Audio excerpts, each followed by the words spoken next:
The phone is lying in the dirt, face down, silent. Earbuds still plugged in. Their white cords tangled in the dry grass like veins.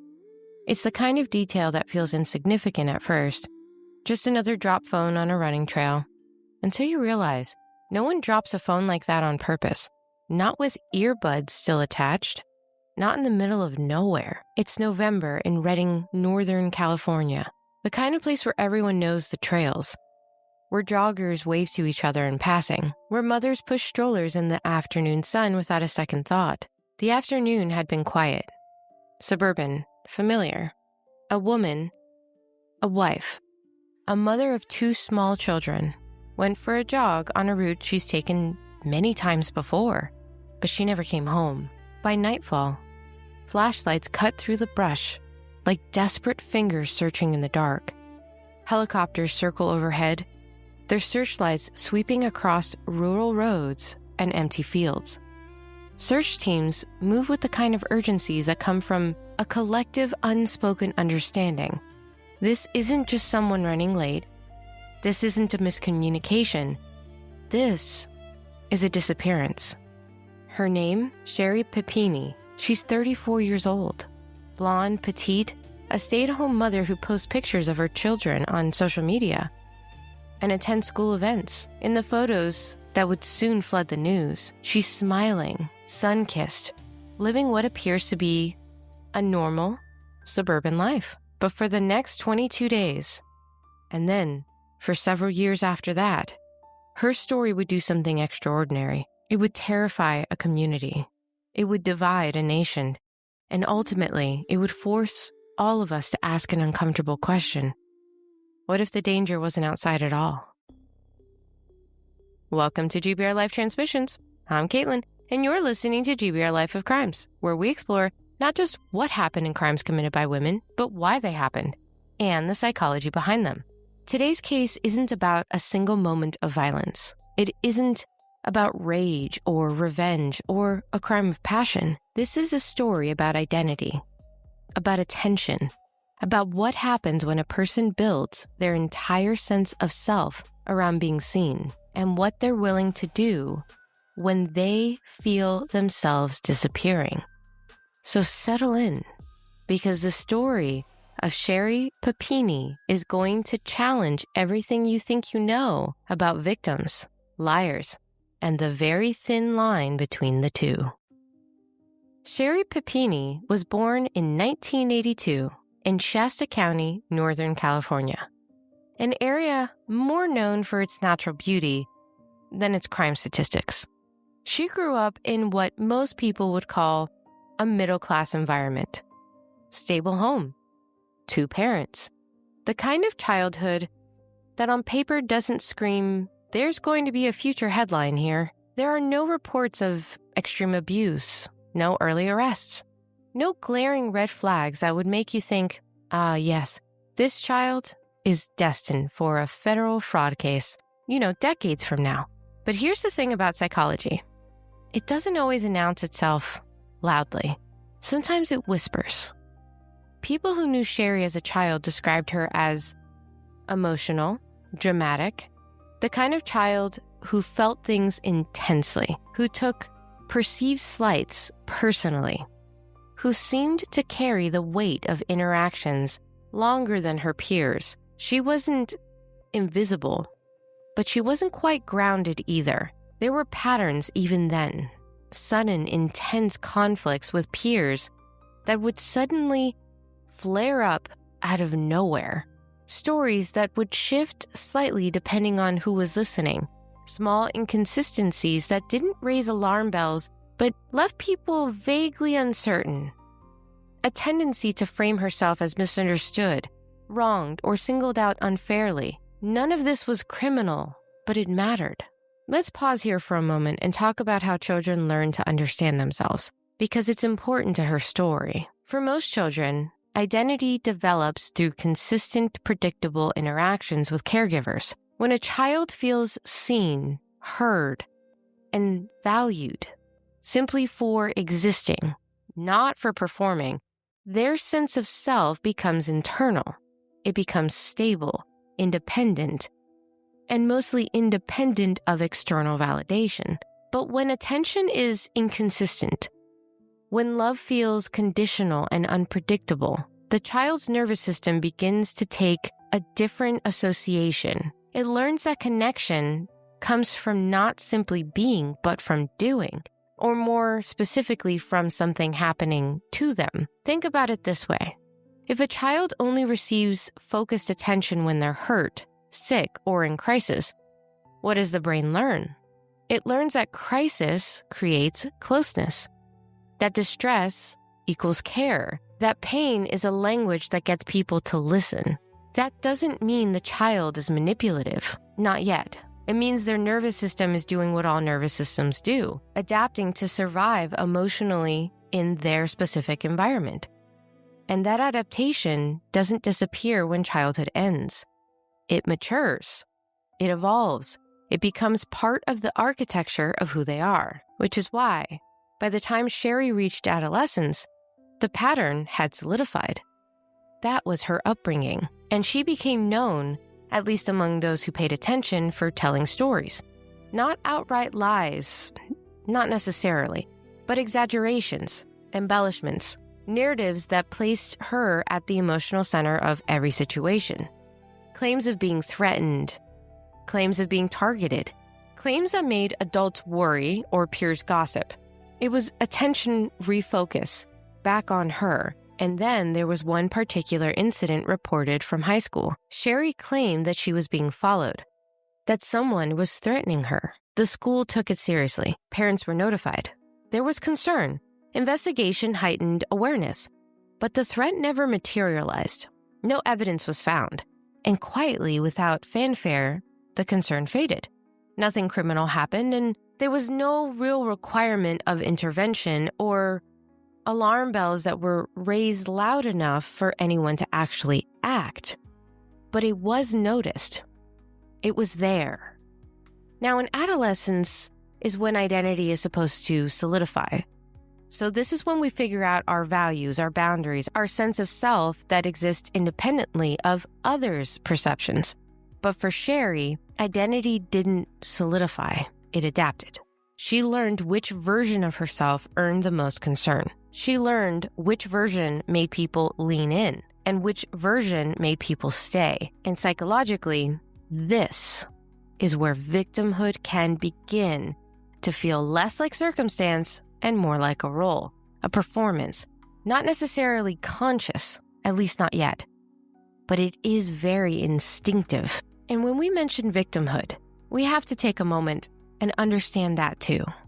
Because it's not what most people think. Being a victim of something real with something like trauma, abuse, violence, it's painful, it's isolating, it damages trust and safety. But the social role of victim offers something powerful. It offers attention, and this happens immediately. It's focused and it's unconditional. It actually offers protection because people rally around you. They defend you, they shield you, and it offers moral immunity. You can't be questioned, criticized, or doubted without someone appearing cruel. And for someone whose nervous system learned early that crisis equals connection, this role becomes intoxicating. And once it's learned, once the brain understands the formula, it becomes tempting to recreate it as often as possible. And this doesn't even happen consciously. And it's definitely not malicious. But as I said, it does become instinctive. So as Sherri moved into her 20s, she did what many people do when entering adulthood. She reinvented herself. Who did she want to be? That was her focus. So she built relationships and presented herself as confident, social, put together. She posted smiling photos on social media, and she appeared to leave the instability of her teenage years behind her, like outgrowing clothes that were packed away in a box. And for a while, it seemed to work. But here's the thing about unresolved psychological patterns. They don't disappear. They do go dormant, but they wait beneath the surface like fault lines in the earth, invisible until the pressure becomes too much. And adulthood introduces pressure that childhood simply doesn't. It also brings the expectations and responsibilities and the performance of normalcy. So now as an adult, Sherri's out in the world, meeting people, learning new ways of living. And as she did that, she met Keith Papini. And in 2009, they got married. By all accounts, he was a devoted husband, attentive, supportive, present, everything she actually really needed. And they had 2 children together, a boy and a girl. From the outside, her life finally looked anchored, stable, normal. She was no longer just Sherri. She was a wife, a mother, a caretaker. She had roles, identities, a place in the world. But motherhood doesn't heal identity wounds. As surprising as it is, motherhood amplifies that, because motherhood demands things that a fragile identity struggles to maintain. It needs stability, emotional regulation, consistency, and the well-known self-sacrifice. It demands that you basically become the adult in the room. Not sometimes, every time. That you suppress your own needs. That you function, even when you don't feel whole. Again, not sometimes, always. And for someone whose entire nervous system learned that they only matter when something happens to them, that's so suffocating. So by 2016, Sherri Papini was 34 years old, and she had 2 young children.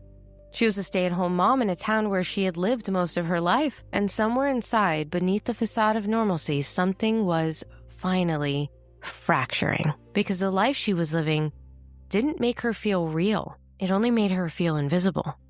And when an adult with an unstable self enters a life phase that demands constant giving, like parenting or caregiving or maintaining a household, the internal pressure builds. There's no room for collapse, there's no reward for distress, and there's no spotlight. And slowly, quietly, the nervous system begins searching for that old language again, that language that once worked, the language of being rescued, of being needed, of being the center of everyone's concern. And that's when the idea begins to form, not a conscious plan at first, but a whisper, a fantasy, a what if I disappeared? So on November 2nd, 2016, Sherri Papini told her husband that she was going for a jog. Before she left, she arranged for someone else to pick up her children from daycare. She took her phone, she put in her earbuds, she left the house, and then she vanished. Hours passed. The daycare called. No one came to pick up the kids. Keith tried calling her. No answer. He drove around where she normally would have gone and found nothing. So by this point, he started to get scared. So he called the police. And later that evening, searchers found her phone on the side of a road, about a mile from her house. It was face down in the dirt, and the earbuds were still plugged in. And then there were the strands of her hair tangled in the grass nearby. The message was immediate and unmistakable. Something violent must have happened to her. The community mobilized. Volunteers searched fields, forests, back roads. Helicopters circled. News crews arrived. Sherri's face appeared on television across the country because she was a missing mother. She was vulnerable and taken in broad daylight. Keith gave tearful interviews, begging for her safe return, and the FBI got involved fairly quickly. Anonymous donors offered a reward, $50,000 for information, and the nation watched, horrified and transfixed, as days turned into weeks. And 22 days later, on Thanksgiving morning, Sherri reappeared. She was found on the side of Interstate 5, about 150 miles south of where she disappeared, bound with restraints, bruised, emaciated. She'd lost 13 pounds. Her hair had been chopped off, and on her body, branded into her skin, was a message. She told police that she had been kidnapped. 2 women, she said, both masked, Hispanic, she claimed, though she never saw their faces. They held her captive, beat her, starved her, kept her chained in a room. She described the sound of their voices speaking Spanish. She described the feel of restraints on her wrists. She described the terror of not knowing if she was ever going to see her children again. And instantly, she became something powerful. She became a survivor. The media believed her. The public believed her. Law enforcement also believed her. Her story had everything a compelling victim narrative needs: visible trauma, bruises, weight loss, branded skin, an innocent victim, a mother, a wife, someone just out for a jog, a terrifying villain, because those mysterious kidnappers with unclear motives, and a miraculous survival. She escaped. She fought. And she came home. Sherri didn't just tell a story, she lived inside it. Her effect matched the trauma. Her silence about certain details added an air of mystery and authenticity. She was too traumatized to speak. At least that's what people said. That's what she said. Her husband stood by her, of course, and her community rallied. And psychologically, this is where everything locked into place. Because for the first time in years, maybe even her entire adult life, Sherri Papini felt real. She mattered. People cared. The world stopped for her. And that feeling is addictive. For years, the case went cold. Despite the FBI's involvement and the massive media coverage, plus the public's attention, there were no suspects that were ever actually identified. The two masked women that Sherri described, they just simply weren't able to be found. And slowly, quietly, some investigators began to notice inconsistencies, details in her story that didn't quite add up, physical evidence that didn't match her account. And the most damning of all, DNA, male DNA, on her clothing, on her body, DNA that didn't belong to her husband. Investigators ran it through databases, and eventually, years later, they got a hit. An ex-boyfriend. Someone Sherri had dated many years before she met Keith. They tracked him down, and when they did, that's when the real story started to come out, and the ex-boyfriend confirmed it all. Sherri had called him weeks before she disappeared. She asked if she could come stay with him for a little while. And on November 2nd, he picked her up, exactly where her phone was later found. And she stayed with him, willingly, for all 22 days. Which means there was no kidnappers, no masked women, no captivity. The injuries? She asked him to help inflict them, to make it believable. The branding? Self-inflicted. Or with his assistance. All to create a narrative of torture. That weight loss? Also intentional. So you see where I'm going here. The entire disappearance was staged. The entire story was fabricated. And the nation that had mourned for her, prayed for her, donated money for her safe return, they had been deceived. And then in March of 2022, more than 5 years after her disappearance, Sherri Papini was arrested. And she was charged with mail fraud and making false statements to federal law enforcement. Not for lying, interestingly enough, but for fraud. Because once the story existed, she monetized it. She had accepted more than $30,000 from California's Victim Compensation Board for therapy, medical care, and other expenses related to her supposed trauma. She accepted donations from strangers who believed they were helping a survivor. She took resources meant for actual victims, and she used them to sustain a lie. In April of 2022, Sherri, she didn't argue or say, no, this wasn't true. The evidence was there. So she just pled guilty, and she was sentenced to 18 months in federal prison, but also to pay in full more than $300,000. Because when you factor in all the law enforcement resources expended to search for her, it added up to quite a lot. And I bet you're wondering if her husband decided to stay with her. He did not. He filed for divorce. Her children were now old enough to understand, and then they had to reckon with what she had done. And that's why we come back to the question we started with. Why?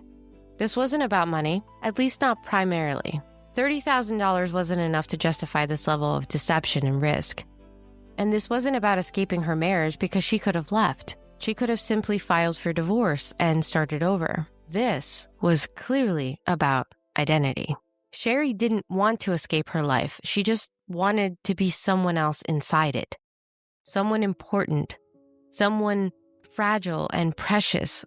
Someone worth stopping the world for. She wanted to feel what she'd learned to crave as a child. The focused, unconditional attention that came from crisis. This is what happens when attention becomes emotional regulation. When being seen in crisis is the only time you feel real. And when your nervous system learns that you only matter when something terrible is happening to you. So was Sherri Papini dangerous? No, not in the traditional sense. But she was destructive, because stories like this don't just collapse individual trust. They poison collective trust. They make real victims harder to believe. They turn empathy into suspicion. They make people ask when the next woman goes missing, but is she telling the truth? And that erosion of trust is the real damage that Sherri caused. Not to mention the prejudice that she decided to use in claiming who her masked villains were. Racism at its finest. It changed the perception that people had of those Hispanics around them. But she never took that into consideration either. And Sherri Papini wasn't taken. She left. And when she came back, she brought a story so powerful, so visceral, so perfectly calibrated to inspire sympathy that it almost erased the truth entirely. Almost. But the truth always sets you free. This has been GBRLIFE of Crimes, part of GBRLIFE Transmissions, and I'm Caitlin, reminding you that understanding the darkness helps us appreciate the light. Join me next time as we uncover another case that challenges everything we thought we knew about the criminal mind.